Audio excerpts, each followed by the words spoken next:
साथियों नमस्कार सभी को। और आज हम जो यहाँ शुरुआत करने वाले हैं वंदे भारत सीरीज और उसमें भारत का इतिहास। इससे पहले जो वंदे भारत सीरीज पॉलिटिकल की वंदे भारत सीरीज के तहत मैंने कंप्लीट पॉलिटिकल आपको एक शॉर्ट में करवाया है और आज इतिहास का यहाँ शुरू करेंगे। और इतिहास की इस सीरीज में पहला टॉपिक अपन पढ़ेंगे यहाँ से हड़प्पा सभ्यता, जिसको सिंधु सभ्यता बोल दो, जो कि भारतीय उपमहाद्वीप के पश्चिमोत्तर भाग के अंदर स्थित है। मतलब यहाँ से कहोगे कि ये पश्चिम में और उत्तर, पश्चिम और उत्तर भाग के अंदर स्थित है। और बात करिए ये कांस्य युगीन प्रकार की एक सभ्यता है और यहाँ की संस्कृति ताम्र पाषाणिक ये संस्कृति रही है। और बात करें कि यहाँ सबसे पहले अगर कोई स्थल खोजा गया है तो वो 1921 के अंदर हड़प्पा नगर की खोज हुई और इस नगर की खोज दयाराम साहनी के द्वारा जॉन मार्शल के निर्देशन में की गई थी, जहां से 6 अनानागार मिले हैं। और ये आपके पाकिस्तान के पंजाब प्रांत के मोंटगोमरी जिले में रावी नदी के सहारे यह हड़प्पा स्थल खोजा गया। और देखो इसके बाद 1922 में मोहनजोदड़ो जो एक नगर खोजा गया है राखल दास बनर्जी द्वारा, जहां विशाल स्नानागार प्राप्त हुआ। और ये पाकिस्तान के सिंध प्रांत की सिंधु नदी के सहारे लड़काना जिले के अंदर यह स्थल आपका खोजा गया है। इसे सभ्यता की बात करें तो इस सभ्यता के विस्तार की यहां से मैं बात करूं तो इसका विस्तार देखो भारत और यहां से पाकिस्तान और अफगानिस्तान 3 देशों के अंदर इसका विस्तार है। भारत के गुजरात, राजस्थान, हरियाणा, यूपी, पंजाब और यहाँ से पाकिस्तान के पंजाब प्रांत, सिंध प्रांत और बलूचिस्तान प्रांत में। वहीं अफगानिस्तान के अंदर केवल 2 स्थल मिले हैं, मुंडी कारग और सुरतबुई इनके स्थल मिले हैं। हम बात करें सिंधु घाटी सभ्यता की ओर, सबसे पहले अगर किसी ने ध्यान दिलवाया 1826 में चार्ल्स मेसन ने सिंधु सभ्यता की ओर ध्यान दिलवाया था, उत्खनन नहीं किया। फिर 1856 में जॉर्ज बर्टन व विलियम बर्टन के निर्देशन में लाहौर से कराची के मध्य रेल लाइन का जब कार्य हो रहा था, सबसे पहले उत्खनन में यहाँ से ईंटें निकाली गई थी। और यहाँ केवल 7 ऐसे नगर हैं जिनको 7 ऐसे स्थल हैं जिनको नगरों की संख्या दी गई है, जिनमें हड़प्पा, मोहनजोदड़ो, चनहूदड़ो, लोथल, कालीबंगा, बनावली और धोलावीरा ये स्थल यहाँ पर हैं। अब देखो इस सभ्यता की बात करें तो इस सभ्यता के अंदर जो सबसे उत्तरी बिंदु है उसका नाम मांडा है, जो कि अखनूर जिला जम्मू कश्मीर में चिनाब नदी के सहारे, जिसका उत्खनन जगपति जोशी व मधुबाला के द्वारा किया गया है। और वहीं पे इस सभ्यता का जो दक्षिणी बिंदु है उस दक्षिणी बिंदु का नाम क्या है, देमाबाद है, जिसका अहमदनगर जिला महाराष्ट्र में परवरा नदी के सहारे है।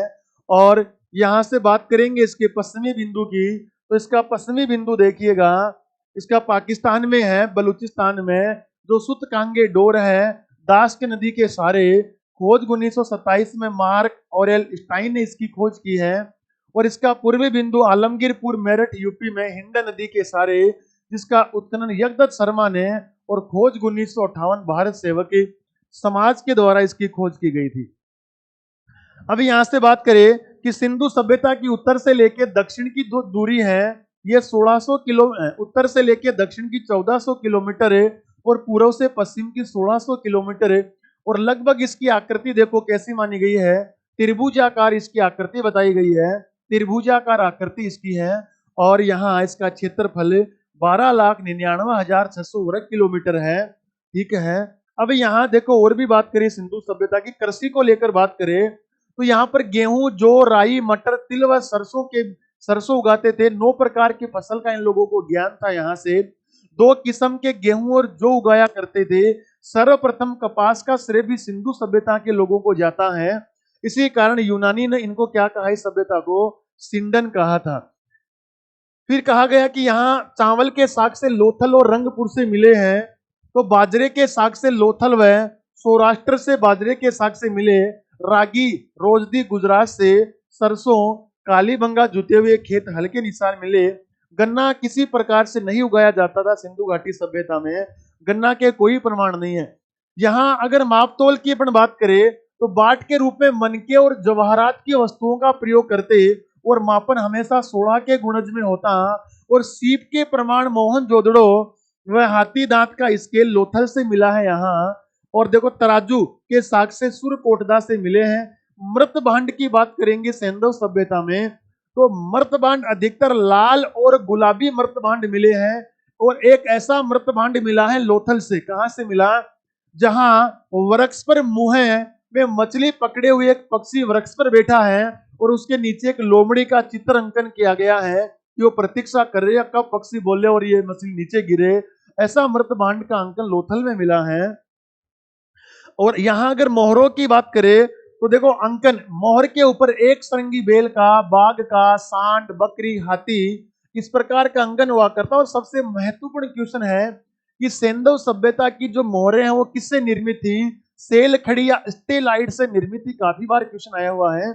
और नाव की आकृति वाले मोहरे मोहनजोदड़ो व लोथल से मिली है, जबकि तांबे की मोहरे लोथल व देसलपुर से यहाँ प्राप्त हुई है। पशुपालन के अंदर काफी बार क्वेश्चन आता है कि बेल, गाय, भैंस, बकरी, भेड़, सुअर, गधे, ऊंट और घोड़े के यहाँ संकेत मोहनजोदड़ो व लोथल से मिले हैं, जो कि टेराकोटा की एक मरण मूर्तियां मिली हैं। वैसे सैंधव सभ्यता के लोगों को घोड़े की जानकारी नहीं थी। शिल्प कला व तकनीक की बात करें, तांबा खेतड़ी से आया करता, टीन अफगानिस्तान से, और सूती कपड़े टुकड़ा मोहनजोदड़ो से एक मिला है।